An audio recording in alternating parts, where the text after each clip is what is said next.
Live from J-Wood Studios in New York. This is the Kishroni Hour, and I'm Yosef Lai Bornstein. I'll be here till 8 o'clock. Metz Hashem. As always, we begin with the Tefillah to the Rebbeinu Shalom. Let's say together, Rebbeinu Shalom, Abba, Tati, however you call the Eibishter.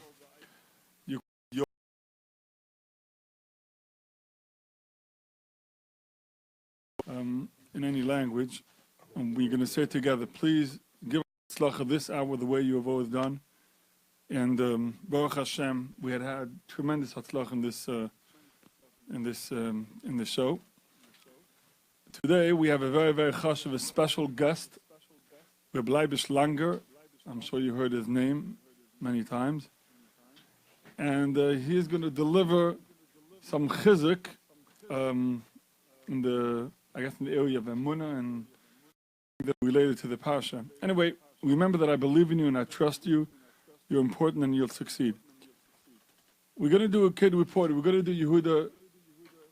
We're going to do Yehuda Rubin. But first, I wanted to just tell you that we're going to take phone calls today. If you want to call, you can call us at 718-683-5858, 718-683-5858.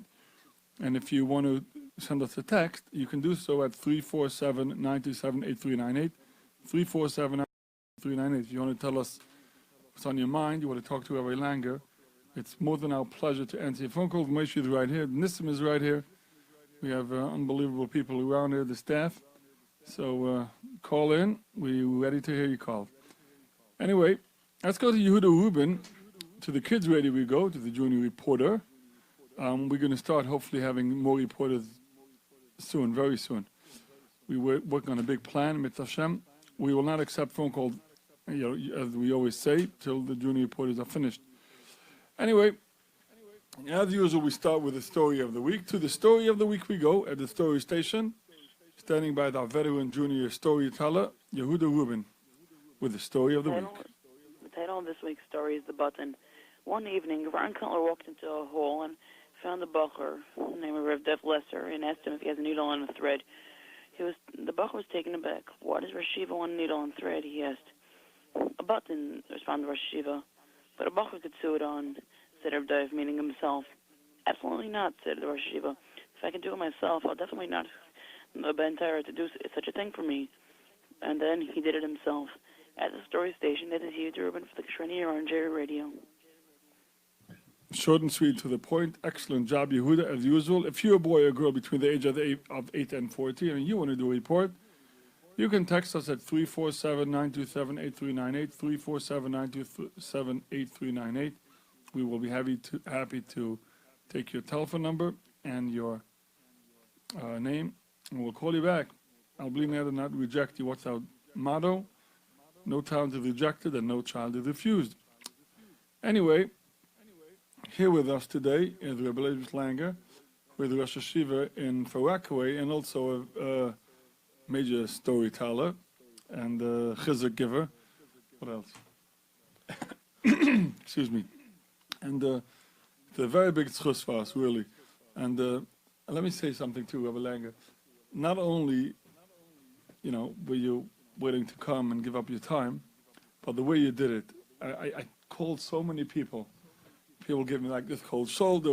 I can't. I don't have the time. And you were very nice to me, and I really appreciate that. I thank you for an opportunity. When we have a chance to speak to Yiddish Kinderlich, we have to jump and grab the opportunity. It's a schus and then a tremendous, tremendous opportunity. Wherever we can share anything, that's what Yidden are all about. We have to share between ourselves whatever we can be mechazik one another. So I thank you for being here. Truth, I just came from yeshiva, just gave a shir right now. I didn't even eat no supper, but Baruch Hashem, this is what we're here for. So we can help each other, be mechazik each other, so we can walk away with something that we can serve the Rebbeinu Shalom somewhat better, and that's all worth it. Thank you. That's very kind of you. So what do you have for us today? Well, as I was coming over here, I wanted to think about certain things, but the phone did not stop ringing in my car. So Baruch Hashem, as I first of all, I just heard one thing before the boy that said the story, Yehuda said the Yeah, story. the Reuben. So I heard something about a button, Right. and so it brings things to my mind. Speaking about the button, the Chassam Sofer once had a button to be sewn onto his kapota, or bekesher, whatever you call it. And the Chassam Sofer called his daughter, and he said to his daughter, Tochter, my entire Tochter, I need a button to be sewn on. Can you please take care of it? She says, Avada, Tati, sure. And she comes back a few minutes later, and the Chassam Sofer looks at it, says, oh, well sewn, but tell me, did you do it, or you gave it to the lady that does the household work or so? Did you give it to her? She says, Tati, why are you asking? He says, because I feel and I believe that you gave it to the worker in the house and you didn't do it yourself. Tati, is the button not sewn on well? It's sewn on excellent. So how do you know that I was not the one that sewed on the button? It's true, I gave it to the lady because I was helping mommy doing something else, so I gave it to her. He says, because let me tell you, take a look right next to the button. There's a little rip. If a daughter sews on the button, she would make sure to fix the little rip at the same time. You tell a worker to do something, he does his job. You want me to sew on a button? I'll sew on a button. What about the rip next to it? Forget about that. I wasn't told to do that. And that's what we have to learn. When we do something, we do a mitzvah, we have to try to do everything around it. We have to be mechazik to be able to do everything in the most perfect way possible. Don't leave those side things. Oh, I wasn't told to do that. What do you mean you weren't told to do that? Of course you weren't told. You have to understand yourself. It's like when somebody gets to daven and he cuts out this part and cuts out that part. I can be yotzam b'di'evid on this, and b'di'evid on that. What? We're not looking for b'di'evid. We're looking for l'katchila, a child. Bona matam l'Hashem alakeichem. And now we are holding in this week's parasha. Vinu. Now, we can't just go and move away from these parashas. These parashas were supposed to sit and we're supposed to think and analyze. Look at Avram and Sarah, the mama and the tata, how dedicated they were to every drop of avodas Hashem, how they gave their life and soul and everything. And we have to learn from this Avram HaIvri. We have to be very, very proud. Tyre Kindelach. We have to be extremely proud of who we are. If you look around at Klal Yisrael today, yes, if anybody scratches, you scratch the paint, you'll find some rust, whatever it is. But if you look at Klal Yisrael, Baruch Hashem, it's growing and people are trying to do their best to become better. Yes, there are nisyonis out there, but we have to be proud of who we are, and we have to walk around with a pride. Avram HaIvri. Avram was on one side of the world, and the entire world was on the other side. And Avram couldn't care less. You think in the beginning they didn't laugh from Avram Avinu?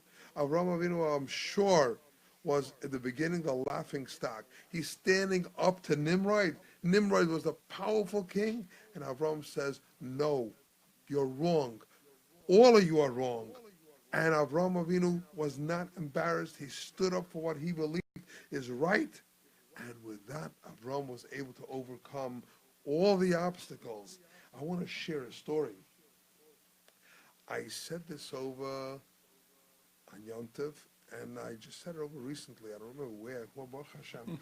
So what happened was, I heard the story about two different people. Once with the Lord Jacobowitz, who was the chief Rav of England, and I also heard about Rabbi Heyer from Canada. So either one of them, the story is definitely a story that happened, and who the person was, whatever it is, it works out fine. But listen, a couple of years ago, Queen Elizabeth made a banquet, and she invited the dignitaries. She wanted all the important officials over there, and she also had the chief rabbi invited, and of course the head priest, the bishop, and from the Reform movement also came their rabbi. And when Lord Jacobowitz, or Rabbi Howard, when he was asked to come, he said, everything is fine, but I have one obstacle, one problem. It's not fit for me to be there and not eat when everybody else is eating. It just doesn't look right. But I can't eat there because I have to eat kosher food. So the one that invited him told him, well, of course, you'll have your chef prepare for you whatever you desire, whatever you want, everything will be fine. Yeah, he says, that's just one part of the problem, but there's another problem. The dishes, I can't use the palatial dishes. I can't bring my own dishes. I'm not going to bring plastic dishes over here. We're sitting at a banquet by a queen. You can't do that. And I need kosher utensils. I can't use the utensils that the palace has. So they said, well, not a problem. You're going to come, and we're going to give you special private dishes. He says, well, I need them beforehand because I have to table them. I have to make sure. So they delivered him the exact replica copy of what? Well, brand new, of course. They gave him dishes, told him do what you have to do, whatever rituals you have to do, and the forks, the spoons, and the cutlery, everything. He tabled it and even put an emblem in the back with his initial, so he should recognize that these are my personal plates, and this way I'll know exactly. He comes to his place that was designated for him, and he picks up the plate, and sure enough, that's it. And he knew he's going to get, the chef is there, his own chef, kosher food, everything is fine.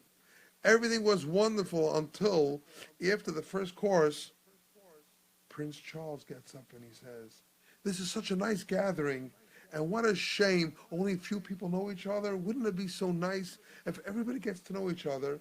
I do suggest that for the second course, everybody change places and mingle with new people. So this way, whoever sat on table A will go to table C. Whoever sat on table C will go to table E. And this way, everybody will mix and we'll get to know more people. And that's the purpose of it, to create a unity. Everybody got up.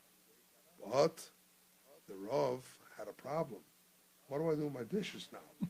Go call the waiter. Can you take my dishes there? Can bring those dishes here? Too complicated. And may get mixed up. Well, he did what Avram Avinu would do, what I'm sure all of you would do, especially after the story. What happened was, he picked up his plates. There were like 3 plates there, with all the spoons, forks, knives, and he walks to the table D, wherever he was going to sit down, takes off those plates, and he says to the waiter, can you please take these plates that I just took off here and move them over there to my other place, and these are my plates, they're fine. The Reform rabbi saw he's walking around with plates and forks and hands, and it didn't look that good. So he goes over to him, he says, Rabbi, what are you doing? You're making a mockery of our religion. You're making a fool of us. He says, I'm not making a fool. I'm doing what we're supposed to. Well, I can't eat non-kosher food, and the plates are non-kosher. I can't use them. He says, you can't do that. Don't you realize you're amongst so many officials over here? It just doesn't look right. He says, what about you? What are you doing? He says, what do you mean what I'm doing? Dina da mechisa dina. The din is right now, we're eating, I'll eat. He says, oy, that's your din. I'm sorry, I don't go with those dinim. I go with the din of the Torah. And if that's the case, I'm proud of what I did. Sei gesund. But after that course, what do you know? Prince Charles was so impressed with the involvement and what was going on and everybody intermingling so nicely. Prince Charles says, may I ask you all one more time that everybody gets up and move again to their places, to different places. And the Rav gets up, takes his plate again, and the Reform rabbi is staring at him. He's turning red. Oh, I can't believe this. Crimson red. He looks at him, and he waves to him with his finger. Chil Hashem. But the Rav does what he's supposed to do. He does it with pride and dignity. I'm a Yid.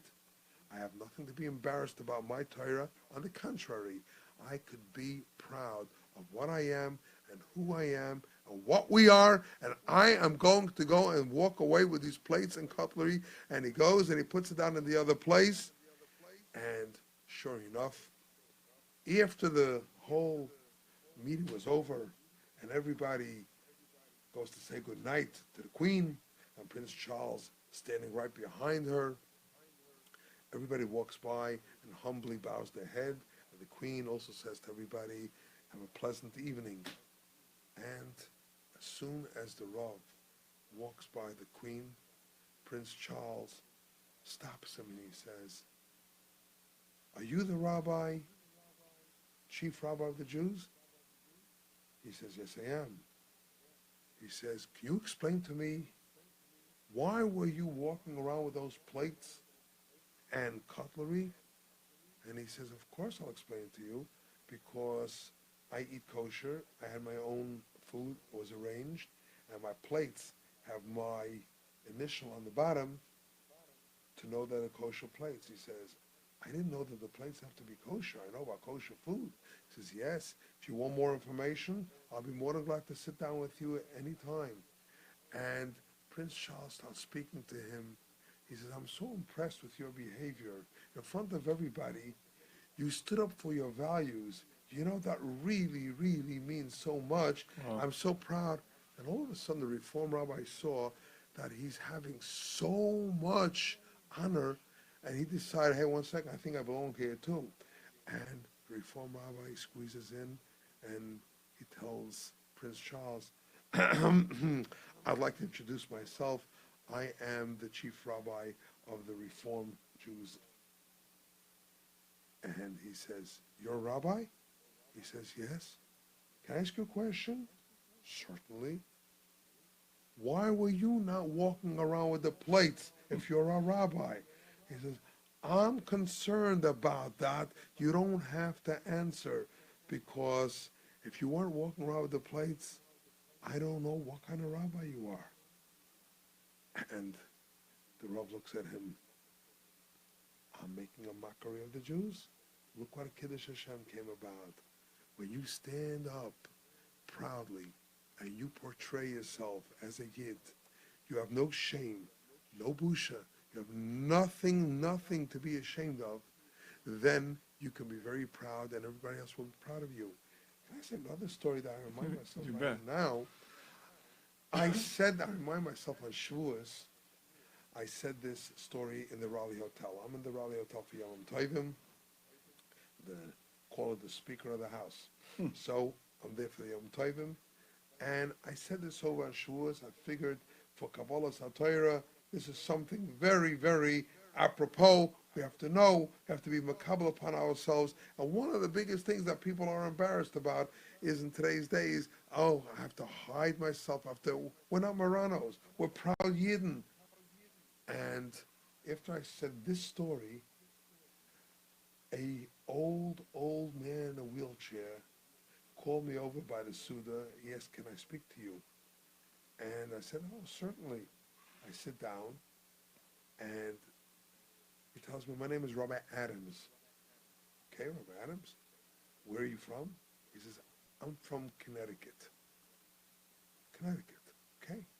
He says, I want to share a story with you, talking about being a proud Jew. It's so important in today's day and age that we have to know this. Sometimes you see Kinderlach playing a game and the yarmulke comes off. The yarmulke coming off, the yarmulke is our honor. It's our badge of honor. I want to tell you, before I was a Rebbe in Dachei Torah, I was a Rebbe in the Mir Yeshiva. Right over here in the 5th grade, I used to teach us Cholas Gemara, and one day we had a trip to West Point. We took a trip to West Point, and after the soldiers did their march, everything, the boys were very excited. It was a very large open field, and the kids began running on the field. I told them, no, boys, this is only for the soldiers.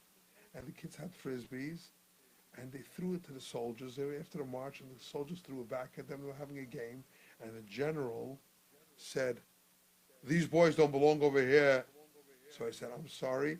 No, they just ran out, and I'll get them back. And one of the boys, I told him, come back, tell everybody to come back on. So the general sees one of the boys, he had a yarmulke, and like 25, 30 years ago, if you remember, the style was that the yarmulke had painted stars on them and different designs, not like today. Today they put a letter of the first name, the shin for Shmuley, whatever. Then they had like painted stars. And the general asked the kid, "What's that on your head?" He says, "That's my yarmulke." He says, "What's that?" That shows that I'm a member of the army of my God. He says, "What are those stars on that skull cap?" So the kid, 10-year-old kid, and he answered, I remember his name was Altuski, and he answered so intelligently, and he says, "Let me tell you, I look at you and I see you have stars, you have different medals." He says, "These are my medals, that I'm a servant of Hashem, proud to be so." When the general heard that, he says, "So you're in the army also? A different army than yours, but you're in the U.S. Army, and I'm in the Army Tzivos Hashem, in the army of Hashem. And these are my stars, these are my medals that I wear proudly." The general picked him up, and he said, "Bravo, kid. You kids can play on the field. Continue." And they were playing football with the soldiers. They had the blast, the nicest time. This has happened with my class. So I just want to say something, what happened with this Rabbi Adams. Rabbi Adams tells me, I had a camp in Connecticut, a Jewish camp, 50 years ago, for Kiruv. Did it. And right across the lake were some very, very wealthy Americans, including Richard Nixon lived over there also, some very wealthy people. They did not appreciate a camp. The kids were rolling across the lake and back and forth, and the music, sometimes in the morning singing, Moidani Lefonecha, and some of the people were really not friendly, and they wanted to close this camp down. They were looking for every opportunity to shut the camp down. Well, one day, they really hit the target. Sounds foolish, sounds silly, but let me share this with you. He tells me, we had visiting day on Sunday. There was a law called the Blue Law, where stores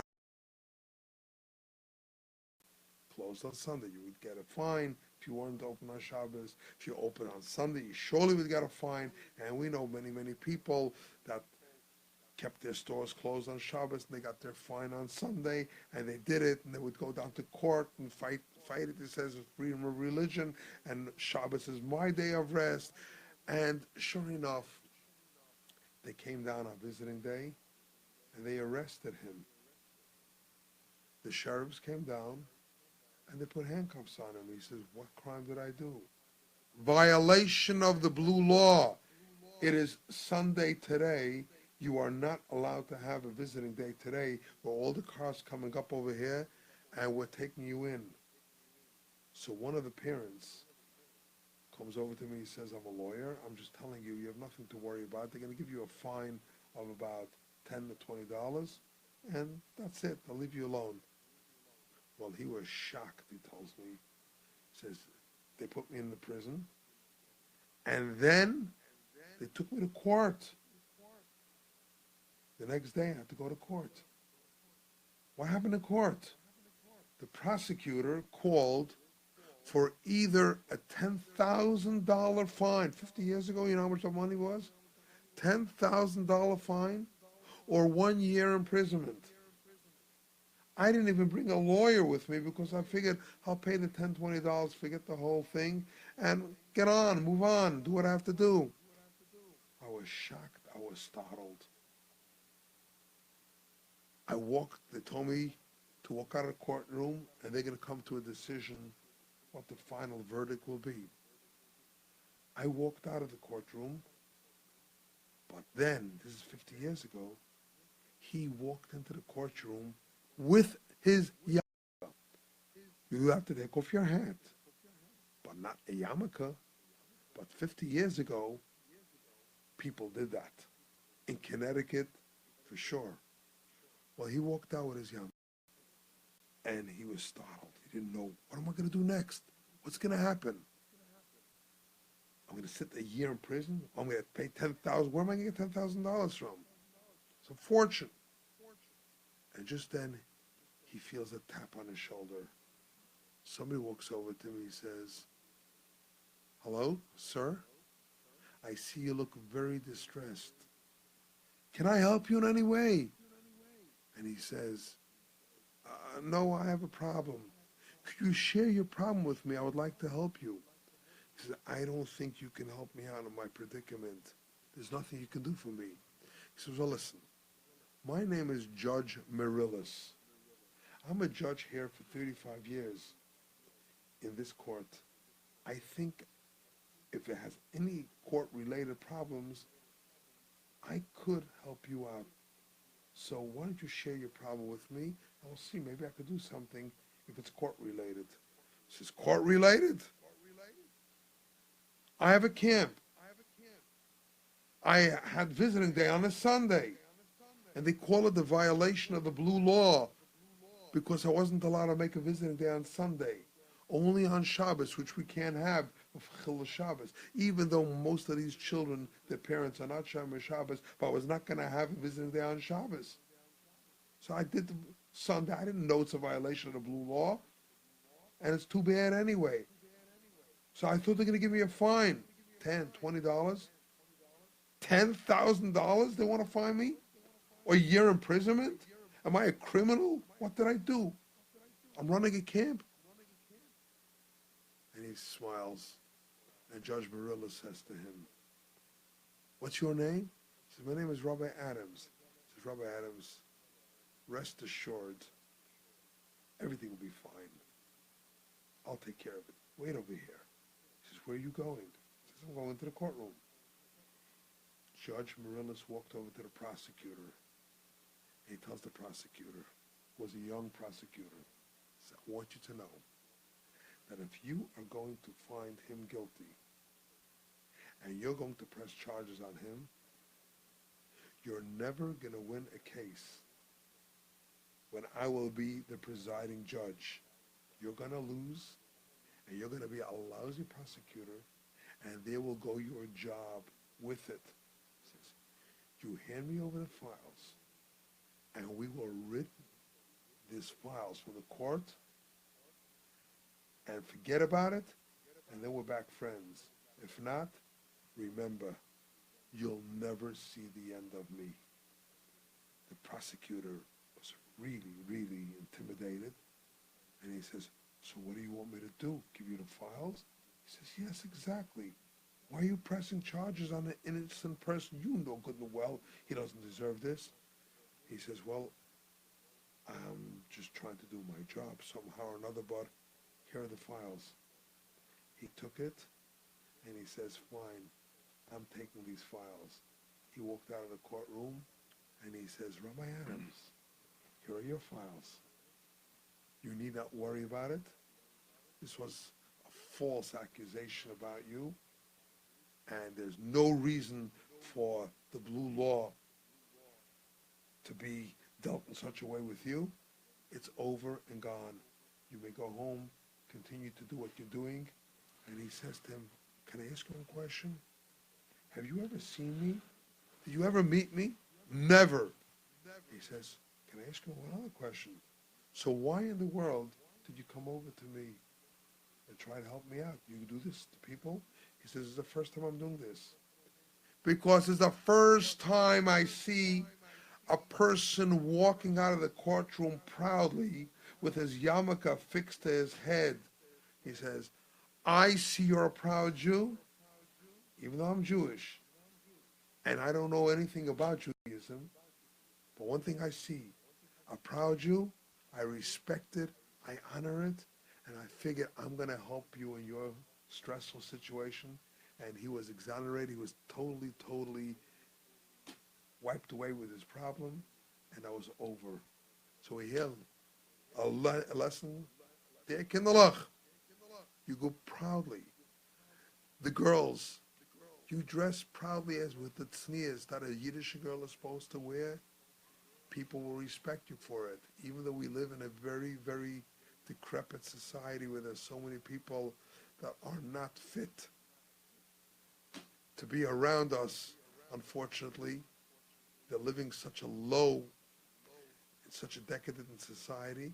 But if you are proud, you're a Bas Yisrael, and you show everybody, I go dressed like Sarah, Rivka, Rachel, Leah would be proud as my mothers, and the boys go proudly like Avram, Yitzchak, and Yaakov in the Shiftei Car, as they did. Oh, you're making a Kiddush Hashem, and you're proud. And then we're living through these parashas, because all these parashas are nisyonis that our Avos had to experience. They lived through this, so in order for us to be able to break all the difficult tests, and Avram went through 10 of these most difficult tests, and he came out flying scores, beautiful success, because he paved the road, as the Ramban said, Maisa always similar bonim. Whatever we're going to have to go through, the Avos went through, so they can clear the way and the road for us. They cleared the obstacles. Avram going down to Mitzrayim, going down such a low place. The society then was so low, terrible. Avram had to go there. Look what happened with Sarah. She was abducted. Worst place. But all the reason why Avram went down there is because there's going to come a time where Yiddish Kinderlach are going to have to walk down the streets, and they're going to be billboards, and they're going to be bus signs with improper posters, and we're going to be able to have the strength to turn away and say, I'm not even looking at these things because that's not what the Torah wants me to do. You stick to it with pride and dignity. Oh, boys and girls will be shining examples of what a Bas Yisrael, what a Ben Torah is supposed to be. And this definitely will hasten. HaKadosh Baruch Hu will be able to say to the Malachi Asharis, look, 2018, Tov Shin Ayin Ches. Look what we're holding. Tov Shin Ayin Ches. And Yiddish Kinlach are still so careful. They have all the distractions around them. And they're still learning Torah. And they're still remaining firm. This is the greatest pride and dignity Kadosh Baruch Hu can show off to the Malachi Asharis. And you know, Tov Shin Ayin Ches, I heard from my Rebbe Rav Moshe Wolfson, soll sein gesund und stark der Meshgiach von Amunis Yisrael und Torah Das. Pokoit Pagadati. The words Pokoit Pagadati. The words that Moshe Rabbeinu told the Yidden that the Geula is going to come. I will remember you and the Geula will come. That equals to the word Tov Shin Ayin Ches. So let's prepare ourselves with these parashas to face the challenges of the society with pride and be proud. Yisrael Hashem Aspire. That will be Zeichet to the Mashiach. Did he say so? Toshchin and Ches. Wow. Every year he comes up with a different remez, no? Yeah, sure. Well, the Ramazim are getting stronger because Pokat Pakadati is what the Geula means, hopefully. You know, I remind myself another thing. I don't want to take the whole... please, what? Please do, please anyway, it was just past when the Parshas Shkolim, I was invited to speak Shalashudas in the Young Israel of Avenue I. I must tell you that I daven in the Amunis Yisrael. By us Shalashudas, we end an hour and a half in the wintertime after the Zman. No one is running away from Shabbos. The problem is a lot of people don't know the value of Shabbos. Shabbos is so precious, so valuable, especially Shalashudas time is the greatest part of the Shabbos Kodesh. And some people are looking at the watch and running away. Where are you running to? You're right now, Me'en Olam Haba, Yom Shabbos Menucha. Why are you running from Shabbos? Schlep that Shabbos, drag that Shabbos as long as you can. Because when you're in that Shabbos Kodesh, you are right now in the greatest time that you possibly can be. Once it's the weekday, We're back in the weekday. You can't compare that. So we sit and we sing Zemiris and we have the great Torah. We're sitting in the dark. So this way we don't get distracted. We only listen and sing Zemiris. And I know that in the young Israel they finish by this man. And it bothers me to leave Amunis Yisrael by Shalashudas time. I prefer not to because I want to keep the Shabbos as long as I can. The later the better.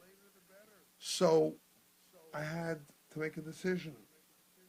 I was invited, and then I pushed it off. But then I said, it's not fair. Is it possible that one Yid might get a chizuk, and it's all worth it for one Jew? Because that's what we're all here for. One Yid to help another Yid. Begashmias, Baruchnias, or whatever order you say, Baruchnis or Begashmias. It's no difference. We're here to help each other. Every Yid. No difference if it's the same chassid, the same yeshiva shagai, the same whatever. All Yidden, Zera, Avram, Yitzchak, Yaakov, we're all in this together. We have to be mechazik one another and help each other in every way possible, physically and spiritually. So I decided, you know what? It's Shabbos Shkolim. The Shabbos I dreaded to miss. Shchodesh Adar, everything coming. And I went. And when I walked down Coney Island Avenue, I said, Rabbi Shalom, please, I hope I'm not disappointed. I hope that I can say something that will accomplish something and help me, that I should see only the best in all Yidden. I only want to see the good in Yidden. So I came there, and we came down to Shalashudas. It was not the same kind of Shalashudas that I'm used to. I spoke, and it was some kind of a conversation that came out where Bill Gates invited somebody to be a speaker at a convention Thursday night. Well, what happened was Bill Gates had to cancel the convention, so it was in the papers, and he told the speaker, I will need you for Saturday to come on Saturday, 6 o'clock. And the Yid was a Shemer Torah Mitzvahs from England, and he said, sorry, I have to relinquish this offer because I cannot come and speak on Shabbos. So Bill Gates told the one in charge, he says, offer him double, triple salary, four, whatever it is, what's money's not the issue over here. He says, you don't understand. I am not going to come on Shabbos. If you have it on Thursday or Sunday, Monday, Tuesday, Wednesday, that's perfectly fine. If you want to make it Saturday night after my Shabbos is over, that's also fine.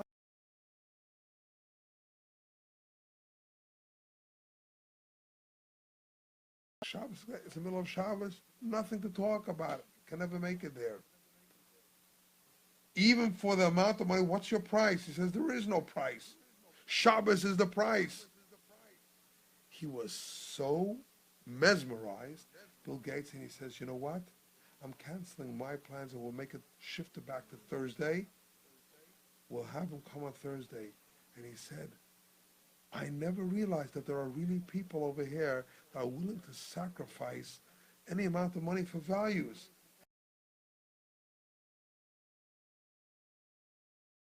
Hashem over there, and there was a lawyer, the young Israel, came over to me, and he says, can I give you a ride home? So I said, it's still Shabbos for me. It was before 72. They had it earlier as man. So he says, I'll walk you to Ocean Parkway. So he said, okay, fine. So two people are walking me. He says, I want you to know I'm a lawyer.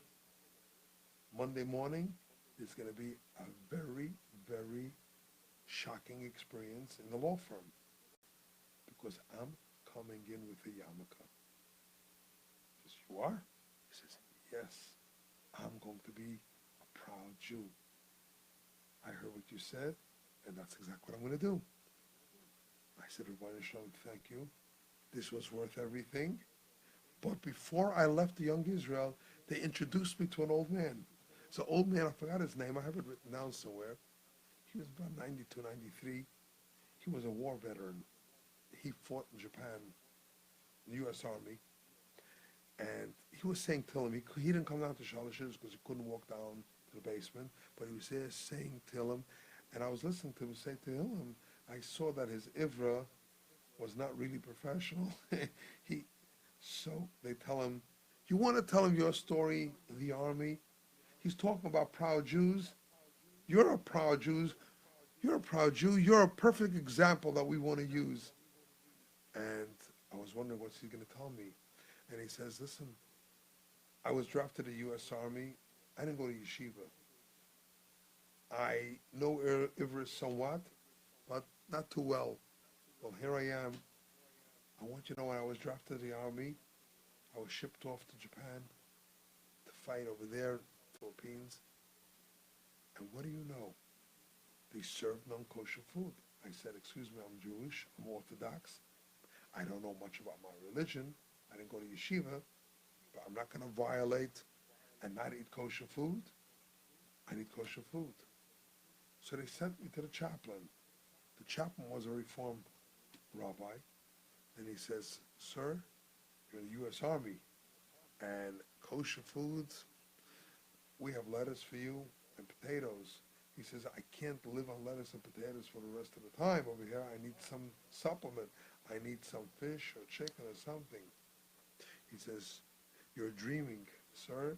This is the U.S. Army. We're here in a war zone. There is no kosher food for you. He said, I was drafted and I was told that I will have kosher food supplied. He says, I can't help you.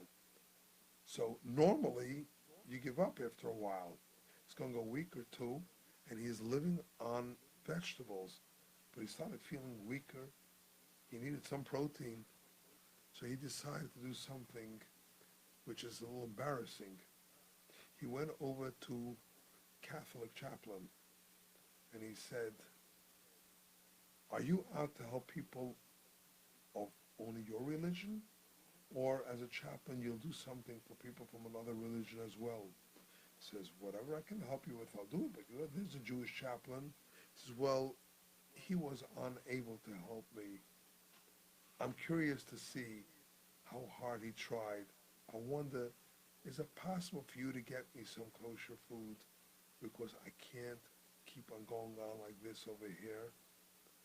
You know, a few days later, was a shipment of Manischewitz gefilte fish and matzahs. He says, it wasn't Pesach, but I had matzahs and I had gefilte fish. That was my kosher food. I lived on that. I survived the war, and I proudly can say, I didn't go to yeshiva. I don't know that much, but I ate kosher. I ate Manischewitz gefilte fish. That's what I lived on. So we learn over here, I think we can learn, there are a lot of Yidden who are role models for us. We have to take advantage of this, to learn from this, to make sure that we follow in their example, because they are the true heroes of Klal Yisrael. We got to bring these guys to the open. Come on. See, when you go around, Hashem always sends you something. Look, Mika Amcho Yisrael Gayechad. Who is like Klal Yisrael? You'll find it everywhere. You'll find it in every community. You find the Jewish heroes. That's Klal Yisrael. Hashem has a lot to be proud of. And, you know, if you have a botanical garden has all kinds of flowers. If it only have roses, it wouldn't be pretty. Roses is nice, but you need variations. We need all kinds. We need tulips. We need hydrangeans and all lilies. the different names that they're inventing today. But you need that's a beautiful garden. That's Klal Yisrael. You have the Sephardic Yidden, you have the Ashkenazic Yidden, you have the Litvish Yidden, you have the Hasidic Yidden. It's all beautiful. It's all one circle around Hashem, who is in the middle. HaKadosh Baruch Hu Osed Lasses Mocha LaTzadikim. The Rebbeinu Shalom is going to watch how all of us are going to be dancing around him, and that is the beauty that we have. So we're all dancing around the Kadosh Baruch Hu. Let's continue to dance, because that big dance is about to come, the dance with Mashiach and Yetz Hashem. We're all looking forward for this. Whoa. Really enjoyed your your stuff, Rebbe Langer. You're mesmerizing me. I totally tune out of everything when I listen to you. It's very nice, really.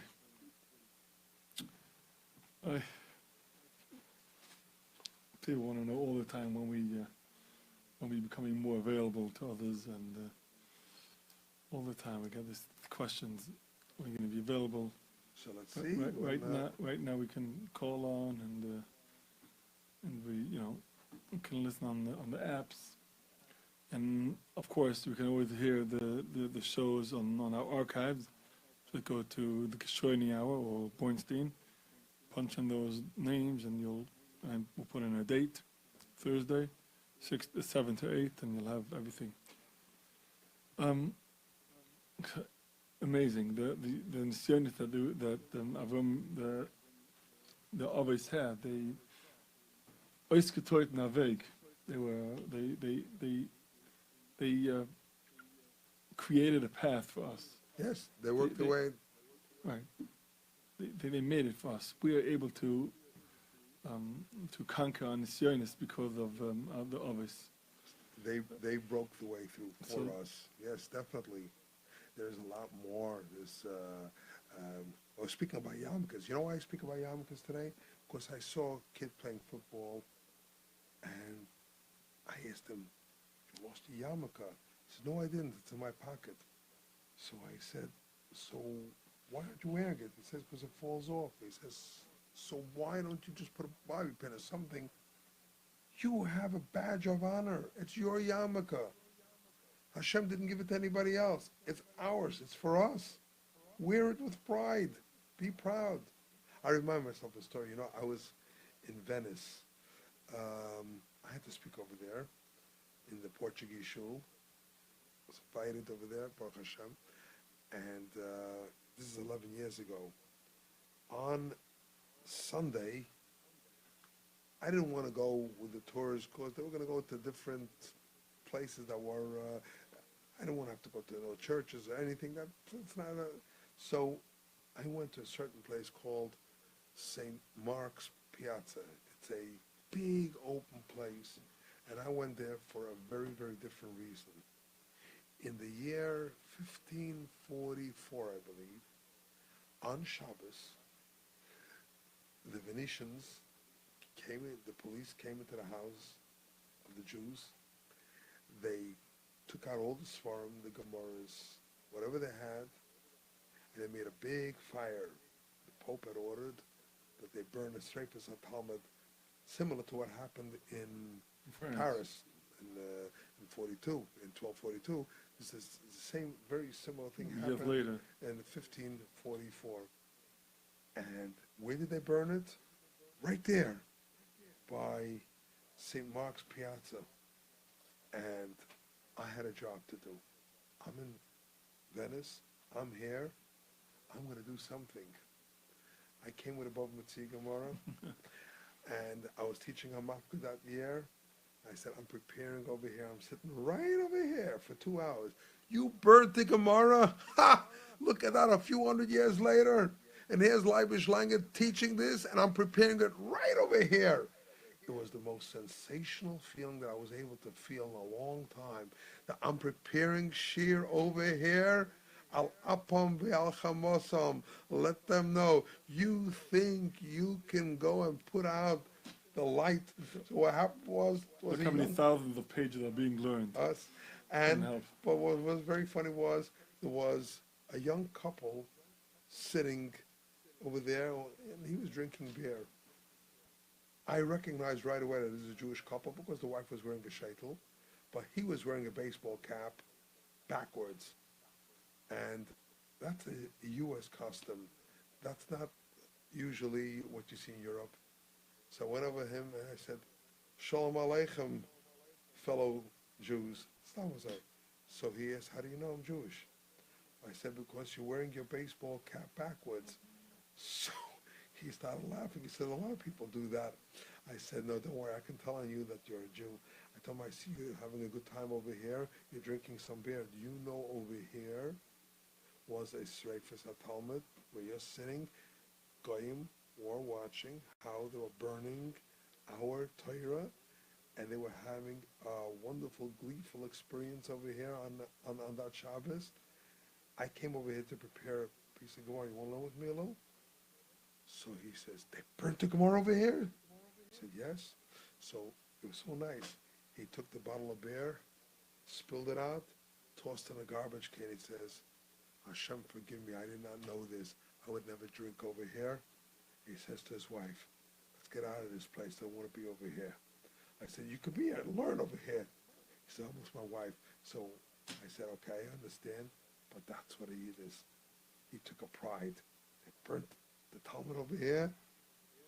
We're not going to be around over here. We're going to be proud. We're proud Yidden. That's what we have to know. We have to be proud. To know we have to stand up and know who we are. We have nothing to be ashamed of, only to be proud of. Can you imagine after a war where our parents went through so much sorrows? There was no chance. It didn't look like there was a chance for Klal Yisrael to rejuvenate. And look how they came out of the ashes. Who can do such a thing? No one. Only Klal Yisrael. Can we be proud of ourselves? And how we should be proud of ourselves. Look at our accomplishment. And who is the future? You children that are listening to this program over here, you're the future of Klal Yisrael. You're supposed to make a very, very strong imprint on all of us. And Be'ezus Hashem Yisbarach, you will make an imprint on Klal Yisrael. You're going to show Klal Yisrael who you are, how proud you are, and then you know good and well that the Rebbeinu Shalom will be so proud of you. So, we have a mission to continue all the nisyonos that our others have passed. That's our mission to overcome them in today's day. Last week I was by a Yortzeit Suda. So this guy spoke, the son, the first Yortzeit, the son of the one who passed away, got up to speak, and I don't know if you want me to say his name. So he said that back in Staten Island where we live, so he said that when my father came to me for Shabbos, so he came to the shul, the shul that we daven, and there was two brothers, a 13-year-old and an 11-year-old, and they were making a siyum with Shabbos. The whoever was very into the kids making a siyum, whatever. So they make a siyum with a little kiddush. So he was muttering. He said, my father was muttering something. So I said, what are you saying? He said, he's like poking Hitler's eye. He every siyum, he felt like he's another stock, another stock. Exactly. It's like every baby that's born, another simcha. You go to a Shalom Zocha, you go to a kiddush, you say, Baruch Hashem. Hey, look, you thought. You wipe us out. You wipe us out, and Klal Yisrael is back, and we're going stronger than ever. Be'ezus Hashem Yisbarach. Wow. Abelanga, thank you so much for joining us today. We really, really appreciate it. What can I tell you? You're always welcome to come here. Last time you came, I promised you that I'm going to nudge you again. Yes, I could be nudged. So I'm telling you again, I'm going to nudge you again. It's a tremendous, these parshas, the tzaddikim say that you're going with your boots. The winter parshas, the winter parshas. These are the parshas that you have to watch, you have to look at them. And if somebody can teach you some of the Rambans are all full of Yesaidis and Yahadis. This is the foundations every step along the way. Whenever we finish with Avram Avinu, I don't know, I feel a certain connection to all, but Avram Avinu is just so hard to say goodbye. When you have 2 weeks over here, Lech Lecha Vayera and Chai Sarah, and then we're going to Yitzchak. Yitzchak is the next one. Every single one of them. Yitzchak is the ones of the most mysterious. But Yitzchak, don't forget, people think, he doesn't know no Esav. Oh, Yitzchak knew Esav very well. Svarim say Kitzai. If you take a look, the Gemara says on Shabbos that when Hashem is going to tell Avram and Yaakov that the Yiddish Kindlech sinned, so Avram and Yaakov are going to say, so then they have to Yimocha Kiddush Mecha. They have to be punished. What can you do? But Yitzchak is the one that finds. He always finds chusim. Always finds. He's going to say, Palga alai, Palga lach, I'll split it with you. I take care of you, take care of, because that's Yitzchak Avinu always finding, and that's why by Yehav Yitzchak as Esav Kitzayed Befiv, now he has an excuse they can say, Rabbi Shalom, I loved Esav despite what he was. So Rabbi Shalom, you have to do the same thing to love the Yiddish Kinderlich despite what they are. Never heard that. Yeah, the Beimai Chaim had a son. The Beimai Chaim had a son that did not do what he's supposed to do. He went a little off, and he gave him everything. And he says, Rabbi Shalom, you have much more ahava to your Kinderlich than a human being has to his. Take a look how I deal with my children. Rabbi Shalom, take care of all your Kinderlich, as sinful as they are, as low as they may be, but the Steiner Kinderlich, they're still great. And we know today in Klal Yisrael, there's so many Yidden that need a Yeshua. All it needs is when Mashiach is going to come, their eyes will open up and they're going to say, oh, look at the gem, look at the diamond that we have. Let's take advantage of it. And that's what we're supposed to look at it. When you're in yeshiva, you're learning, and you have that block Gemara in front of you, or you have that Chumash, or whatever you're learning, the Muslims say, well, anything, you cherish those words. Those are words that went through Mesiras Nefesh, and those are words that spark our neshama up and make us become what we are supposed to become. So, all I can say is, Chazak, Chazak, V'nis Chazak, and let's go into the path of our fathers with great Hatzlacha. I remember I was a little kid in London, and you said the Torah, if you know the area there. So, the Nisyonis were all on the board, and when he came to Shiva, anyway, so the one of the Moors, I think, drew the picture of the Nisyonis, or cast him, and then every day she would put like a check, passed with flying colors, and other parshas went through, we would have like check off, passed with flying colors, and this Nisoyon, and this Nisoyon, until Vayera, till the Akedah. I remember it was like a lesson, Avraham Avinu is going through the Nisoyonis now. We're living the and we're following along. And we won't disappoint, and we'll show Avraham Avinu what we are. He can be very, very proud of us. And in Yetz Hashem, he'll be Meilus Yoisha for us, together with all the Ovis and all the Imoyes, and Bez Hashem Yisbarach. Hopefully, we're going to come into this great Shabbos Kodesh with great zest and zeal. And boys and girls, try to prepare for Shabbos a little earlier. It'll be so much more meaningful. Get into the Shabbos mode earlier. Don't wait to the last minute. Don't take your shower the last minute. Be early. If you can go to shul and say a little Shir Shim or be Shnai Mikveh Targum, what a wonderful way to enter the Shabbos. Hatzlacha Rabbah to everybody, and Besuras Taivas, and hope we hear from each other, only Besuras Taivas. Thank you so much, Rabbi Langer, for coming here today and give us this great Divrei Chizuk. Really appreciate it. Mazel tov to Moshe. Mazari. Okay, on the Bar Mitzvah. Okay, very good. Thank you, Moshe, for that. Anyway, thank you so much, boys and girls, for listening. This is Yosef Lai Bornstein. We'll see you next week. Official Shechter follows me, and then Leil Shish with Yoeli. Don't go away.